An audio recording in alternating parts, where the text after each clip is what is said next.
Our guest today is founding partner of Mountain View Wellness Center, co-publisher of Metanoia magazine, worked in the field of hormonal health for 20 years, and is passionate about life and politics and yoga. I'd like to welcome Dr. Allison Patton. Thank you for being a guest on the show today. Thank you, Lori. Thanks for having me. I'm excited to be here. Well, good. I appreciate it.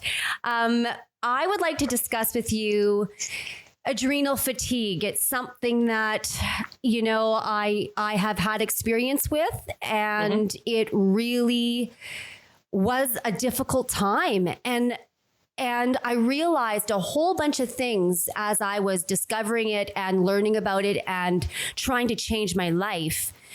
Can you give me some insight on what exactly is adrenal fatigue? Sure.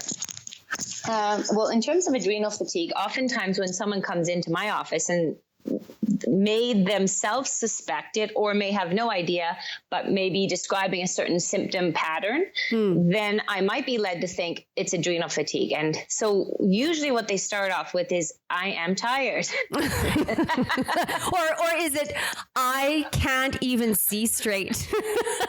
Sometimes it's as intense as that. And an example would be if someone had been fine for many, many years and then started feeling dozy in the afternoon, as an example. So that might be the beginnings of a sign that the adrenals were starting to fail to compensate effectively. Or someone else, that would be, more of a beginning stage. Another person might say, well, I am so unable to manage that I'm pretty much ready to quit my job, send my kids packing and my husband and move to an island all by myself. Interesting. So, there can be different, or a person might be in such a state that they're not even able, they're just in bed, basically. Wow. And so it spans, there's a whole continuum, would you say, of adrenal fatigue? Yes, there's a whole continuum, and it's difficult to be acknowledged when a person is in adrenal fatigue because it's under the realm of what's called functional medicine or dysfunctional medicine or dysfunctional physiology. So there's not a pathology going on where you can say, well, I have a cut on my finger. And so this you can see the cut and you know what that looks like and what the body is going to do to heal it. With adrenal fatigue, the gland itself just isn't at its best. And so that's really hard to always acknowledge in the medical world. Interesting. And so this is something that is known in the naturopathic realm, is it? More so than traditional? Yes. I mean, if a person's what's called a functional medicine doctor or physician or a naturopathic physician or an integrative physician or a preventive physician or a complex chronic illness physician, then they would understand adrenal fatigue. For other areas of medicine, it may be less well understood, even today. Okay. And so when you're identifying it, you come in and you're feeling exhausted. What kind of people come in? Is it, young moms? Are you getting older people? What? Good question. Well, there's a range. So, and as I said, it depends. Usually someone would come in and then they may identify that there's something going on with them. Either they don't know what's going on and they have a symptom, so they're coming in, or they have read something and they're suspicious of that's being an adrenal issue and they're coming in, or they've already gone through it and then they're bringing their family members in because they suspect they're also dealing with the issue. Right. So, and it could be a range of individuals. It could be, often it's women first who come in. It's not commonly the men who will identify this in themselves or in their family, but the women will identify it usually, and they'll come in. And it could be at different ages. So it'll pop up at phases of life. It might pop up during hormonal shifts. Okay. So at perimenopause, menopause, puberty. So when the hormones after pregnancy, so at major times of major hormonal shift, then it might pop up. So what about, so times of hormonal shift, that's interesting to me that, you say premenopause, menopause, but what about the hormonal shift with a teenager? Mm-hmm. Yeah. Well, at puberty or just after puberty or as they're growing, when they're changing things in their lifestyle in terms of if they're going to university, that kind of thing. So those are more life changes that can trigger it as well. And I'm thinking new moms, sort of that, which it leads me to the next question, because can you tell the listener about what exactly an adrenal gland is? Where is it in the body? Right. So it's located above the kidneys. So the kidneys, so when you have you have your back, you have your rib cage, and at the bottom of your rib cage, your kidneys sit. And above the kidneys are a tiny gland on either side called the adrenal gland, and that's where it's housed. So some people even say they have low back pain or mid back pain, and that can be an adrenal fatigue. Interesting. Because it's swelling, or or is it like just... Well, it could be just trying to give you a message that there's a problem there. So the body will send a message to us if we're listening. And sometimes you mistaken it for just a low back pain. But if it's something that, well, you didn't hurt your back and you have back pain, then you have to think, well, what is that? And you happen to also have other symptoms. Then you have to go, okay, maybe this is connected. And so the adrenals are responsible for cortisol levels and alerting the body, firing off messages that say, okay, time to influx hormone, time to stimulate things. Is that correct? That's right. So there's a few different sets of hormones released from the adrenal glands. There's different areas of the gland, but one of the common ones that you hear of is the cortisol response, or the fight or flight response. So that is an important hormone for helping us manage pain, helping us with our energy, helping us to notice our surroundings and respond to stresses. And then it has a balancer, and it's called DHEA. Okay. So cortisol is the thing that gets me up out of bed at 2 a.m. when my newborn baby cries.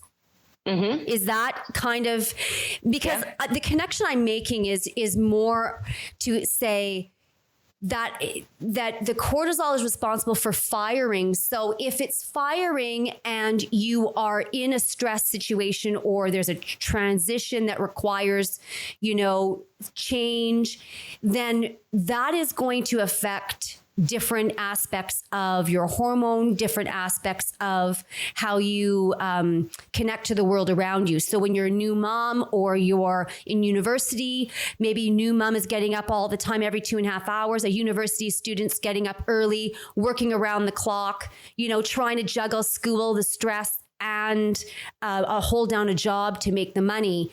Each of these things, cortisol is responsible for in a specific way.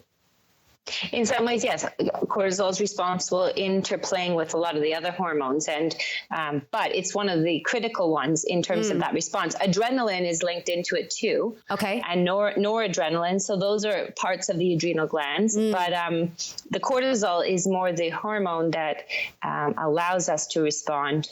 To something that is stressing us out. Which is why you say that when you start to notice an exhaustion in the afternoon, is this sort of why that would happen? It can be definitely why it would happen, where the gland, it's not producing as much as it should in the mornings, and that's not carrying you through to the afternoon. So you're getting into a deficiency state. And that's why you'll see lineups at the coffee shops around 3:00. I'm there.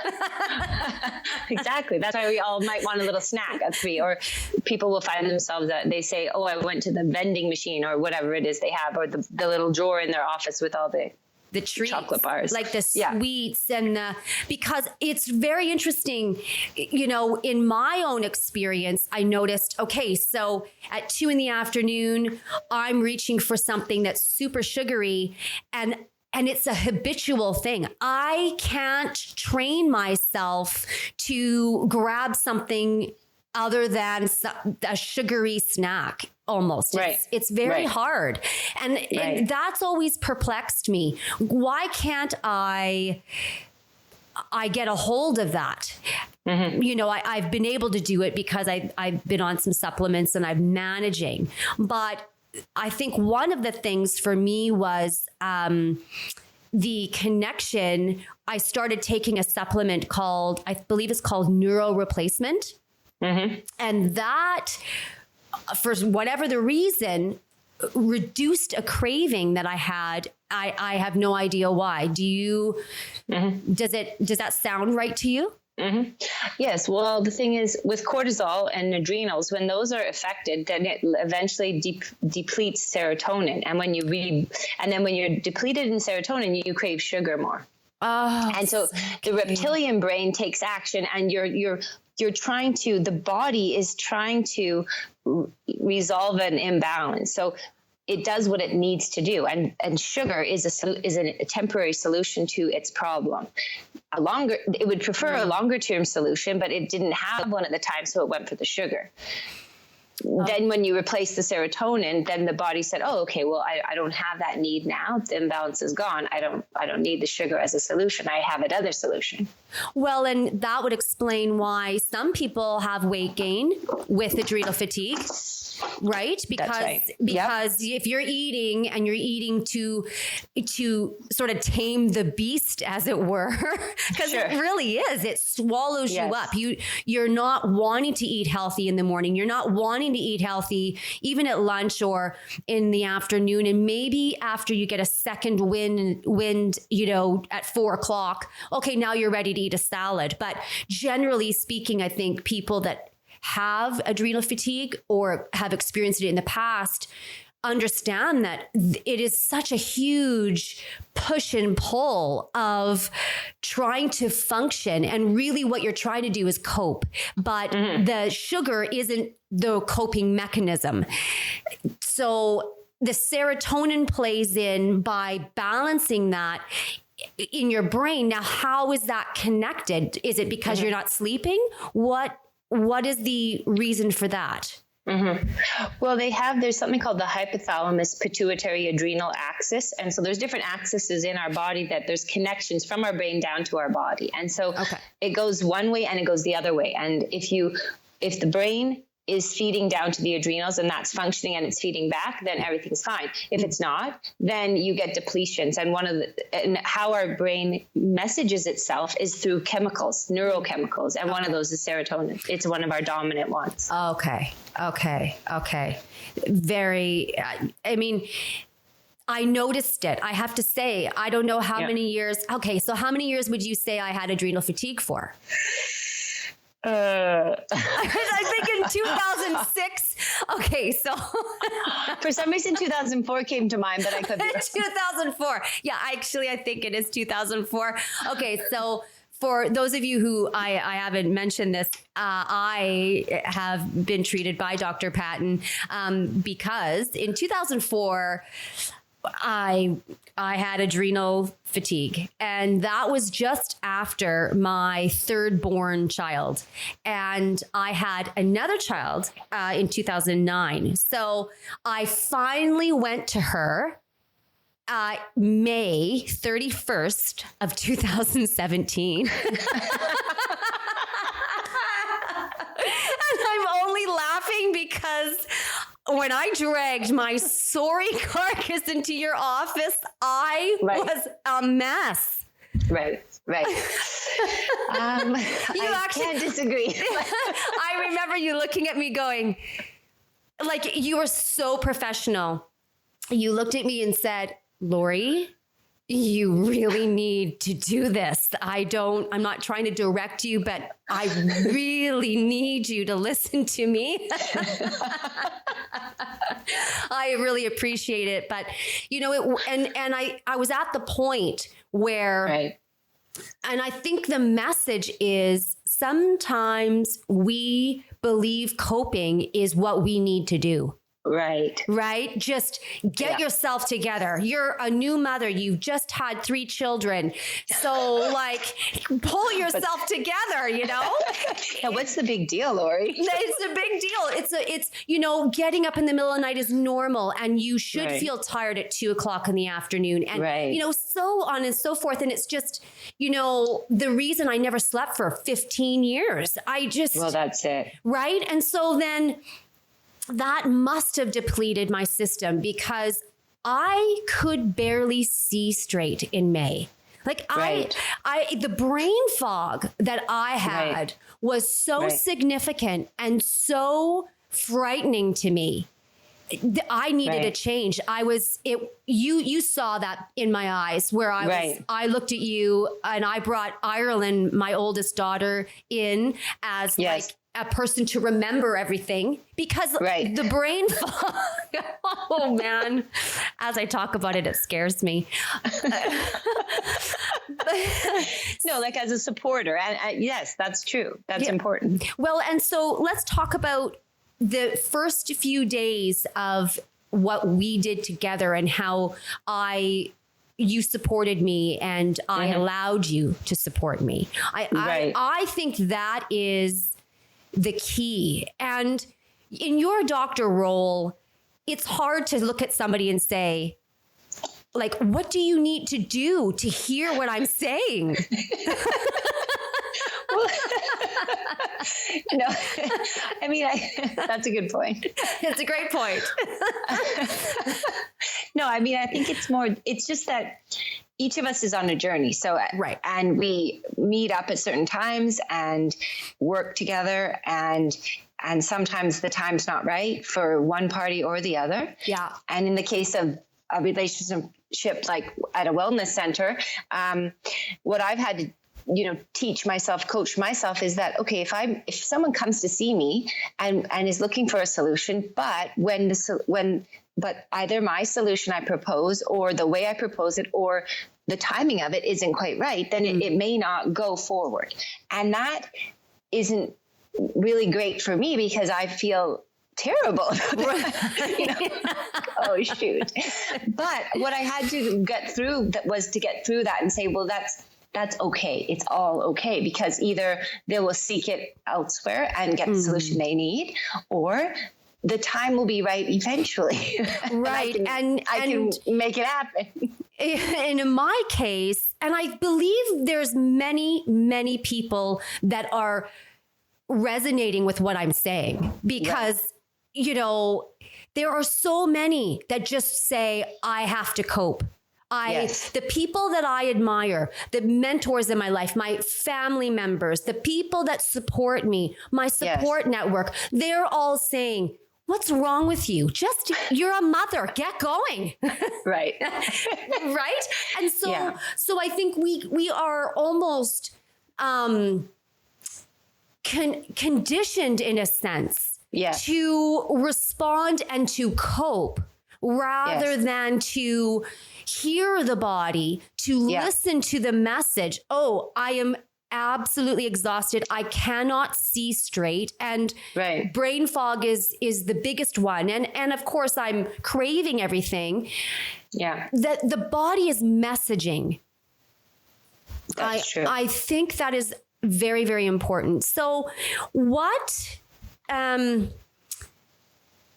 the symptoms of adrenal fatigue? So we've talked about brain fog and, fatigue, brain fog, again, a lack of energy. So for example, if someone says, I do my exercise and I don't feel better after, that could be an adrenal fatigue. Or someone says, I do my exercise and that's the only time I feel better is after. That could also be a type of adrenal fatigue, but it's more commonly, I do my exercise and I don't feel better when I used to. Right. That's an adrenal fatigue. If you lay down on your pillow because you're exhausted, but then as soon as you lay down, your brain starts going at a very fast pace. Oh yeah. That is an adrenal fatigue. If you wake up between 2 and 4 a.m. and cannot get back to sleep because your brain starts working too hard. Yeah. That's adrenal fatigue. Right. So there's a lot of different, and high blood pressure can be adrenal fatigue. Low blood pressure can be adrenal fatigue. So it's hard to always, say, oh, well, I don't have this, so I'm fine. No, that's not true. You might still be dealing with adrenal fatigue. Even a yeast overgrowth could be adrenal fatigue. Like candida. Yeah, even that could be linked in. So it just depends. It doesn't seem that relevant, but it can be the case. And so low blood pressure was one of my symptoms. Right. Do you remember when you screamed and thought I was dead? Oh, yeah. Oh, yeah. Do you remember that? Oh, dear. Oh, it scared me. Okay. So for you, so listeners, here's what happened. So she says, let me just check your blood pressure. So I lay down and I just closed my eyes like, oh, perfect. I'm laying here. And the next thing you know, Dr. Patton just sort of cries out and says, Lori, and calls my name, and it scared me. And I said, what? And you reply, oh, your pressure's so low, it must be wrong. I mean, what? Yes. Oh, so low blood pressure is something. And the other thing that I identified with was the exercising, because I wasn't feeling well. I would want to exercise. And then I would be more tired than I was before I exercised. Right. And so it took so much energy to get on my spinning bike. And then, that was an accomplishment, but then it was very disheartening to come back to, after I rode my bike and then go, I'm not even energized. I'm exhausted. That's it. That's right.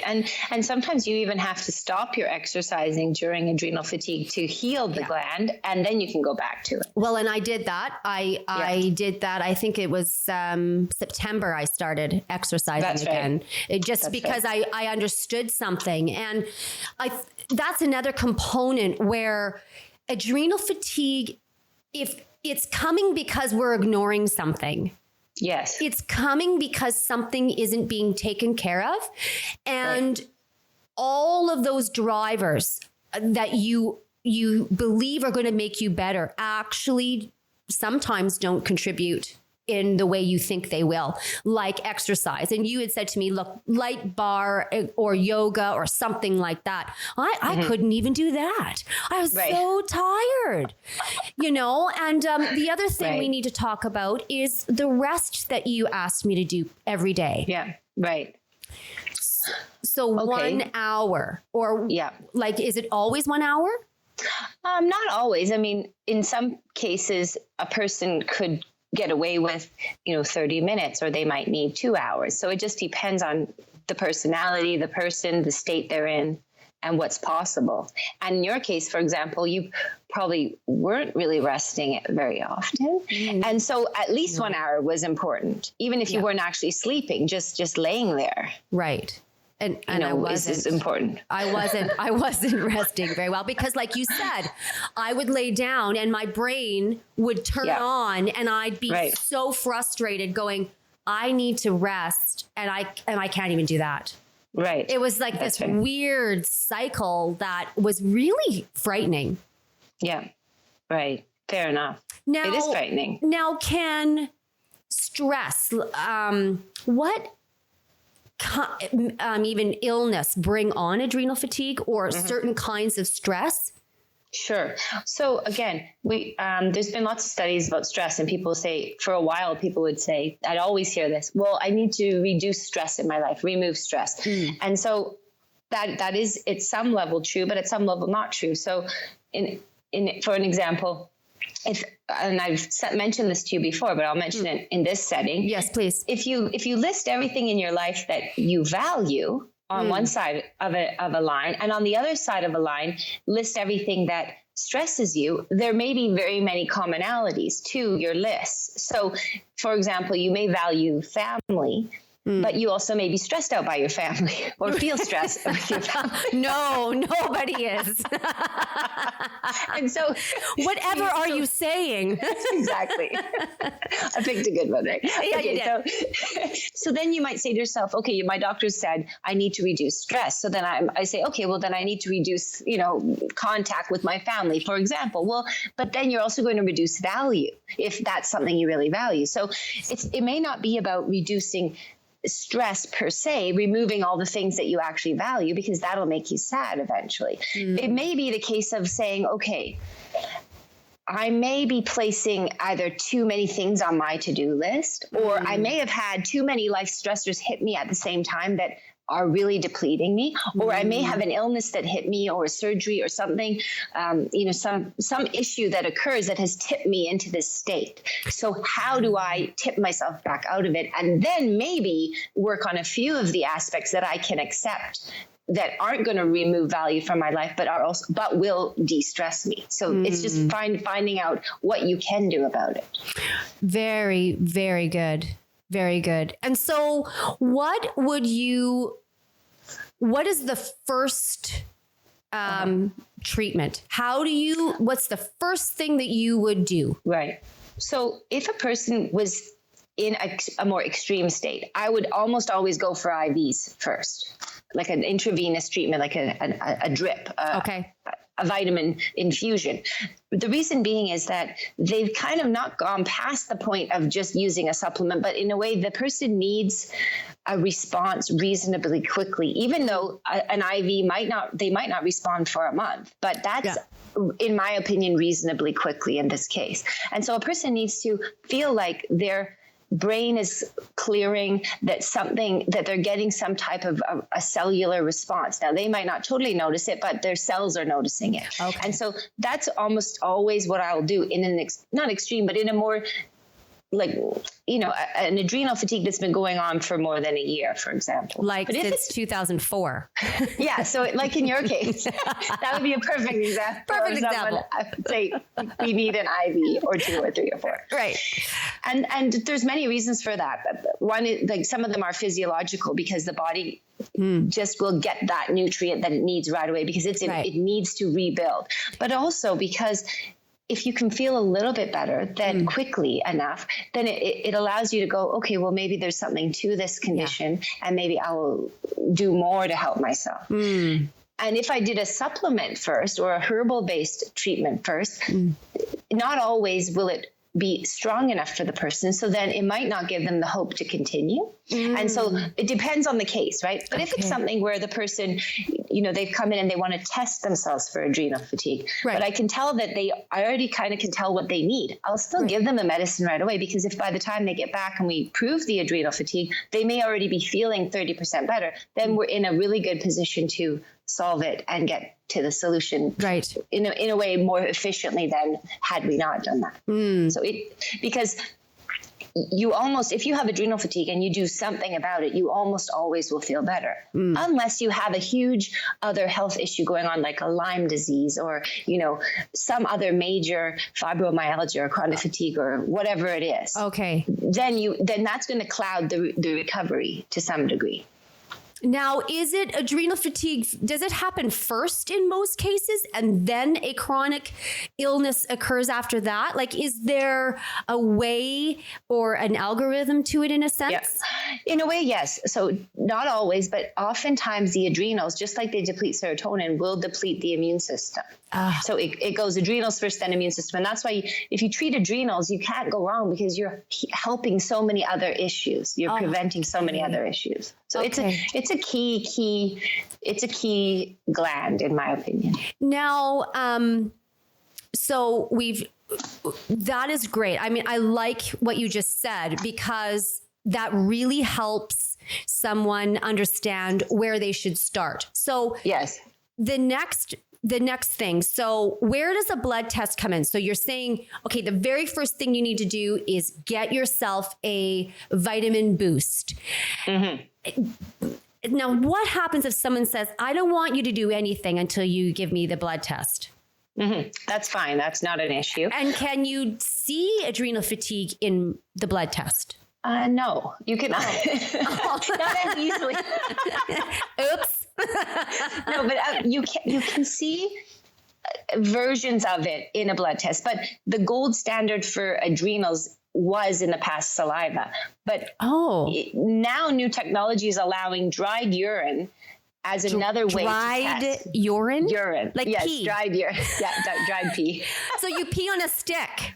Well, kind of, you pee in a cup, and then you dip this absorbent pad into the cup at different times through a day, and you can check the rhythm of your cortisol and your DHEA and other adrenal hormones. So in the past, I used to do a spit test for people, but now I have options. I can either do a spit test or dried urine. So either one, and those will give me a really good reading on their stress levels in terms of their adrenals, their stress hormones. Is one more reliable than the other? Not necessarily, although I guess in a way, saliva is a little more reliable from the point of view of the way it's tested. You catch the curve easier. With the urine, if the person is overhydrated, if they miss the timing a little bit with the test, you'll miss a part of the results that you're looking for. Okay. So it's more...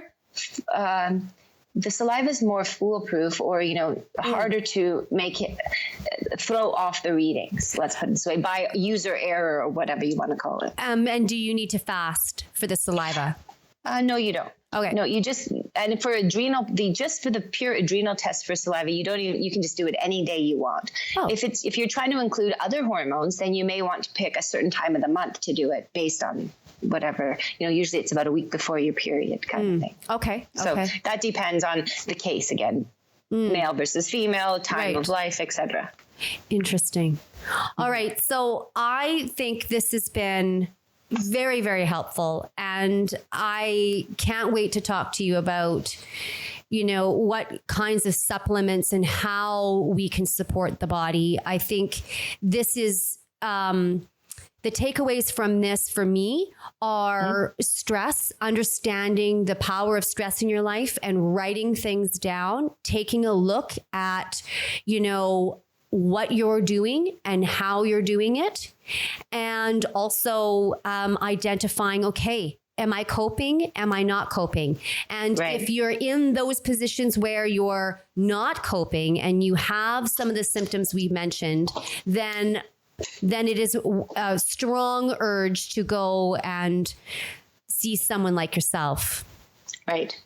That's true, because as I always say, if you don't take care of your adrenals before menopause or before andropause or low T, whatever you want to call it, in men. Oh, okay. So women menopause, men low T is the new term, or andropause or male menopause. If you don't deal with it before then, once you've passed that point, more than likely health issues will pop up, and then you will have to deal with your health. You won't have a choice. So if you can try to deal with it earlier in life and support those glands, then you will be much better off going into your 50s, 60s, 70s and beyond. Okay. Oh, so good. So good. Oh, I love talking to you. Thanks, Lori. I love it. It's fun to talk to you. It's very light and uplifting. So I appreciate it as well. Well, let's continue on, but that will be for another episode of this series. Sure, definitely. I really appreciate you taking the time to explain what this really is, and it has been a pleasure. Mine as well. Thanks, Lori. Appreciate it.